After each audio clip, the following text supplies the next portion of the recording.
पहिले सबैले यो केस हेरौँ त। अनि मेरो छोरीको पुरा शरीरमा पछाडि बेल्टको दाम थियो। मेरो छोरीको जिउैभरि रगतै रगत छ, कपाल फुटालेको छ, केही छैन मेरो छोरीको शरीर केही पनि छैन। छोरीहरू फुल्न नपाउँदा नियम उठेका छन्।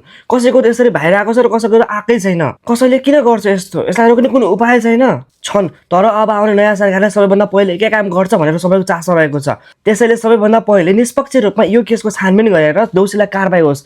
चाहे दोषी जुनसुकै उमेरको होस्, दोषीलाई कारबाही हुन पर्यो। नयाँ सरकारले बनाएको न्यायको ढोका खुल्छ है भनेर प्रमाणित गर्नु पर्यो। र अहिलेसम्म पावरमा भएर यस्ता केसहरू थुप्रै दबाइएका छन्, तिनी सबै केसहरू पनि खुल्न पर्यो। हाम्रो नेपाल जस्तो ठाउँमा सेक्स एजुकेसनको कमी, पुरुषोत्तम समाज र जुन पीडित छ उसलाई नै दोष लगाउने जस्ता संस्कृतिको नाममा विकृति भएकाले यस्तो अपराधहरूले ठाउँ पाएको हो। कुनै पनि अपराधलाई जरेदेखि सका पार्नु छ भने शिक्षा नै एक शक्तिशाली हतियार हो। सेक्स एजुकेसन नेपालमा एकदमै आवश्यक छ। सेक्स एजुकेसन भन्दैमा सबै छाडा कुरा हो भन्ने होइन। त्यहाँ त अरू व्यक्तिको चोइसलाई कसरी रेस्पेक्ट गर्ने जस्ता विभिन्न कुराहरू हुन्छन्। तर हाम्रोमा भने सेक्स एजुकेसनको नाममा त्यही रिप्रोडक्सन एउटा च्याप्टर छ। त्यही पनि बायोलोजी पढ्ने व्यक्तिले बाहेक अरू कसैले पढ्नै पाउँदैन थियो। समाजलाई अवेर गर्ने, यो अपराध हो, यसलाई हुन दिनुहुन्न भनेर बुझाउने र एउटा प्रोपर एजुकेसन सिस्टम बनाउने जसमा चाहिँ हरेक कुराको ज्ञान होस्, किनकि शिक्षाले नै अपराधलाई कम गर्ने गर्छ। खेर यो सबै लागु होला नहोला आफ्नो ठाउँमा छ, तर अब आउने नयाँ सरकारले चाहिँ जति पनि पीडित पक्षहरू छन् तिनीहरू सबलाई न्याय दिनु पर्यो। जस्तो सुकै शक्तिशाली व्यक्ति होस् या जुनसुकै उमेरको व्यक्ति होस्, यदि उसले अपराध गरेको छ भने उसलाई कानुन बमोजिम कारबाही हुनु पर्यो।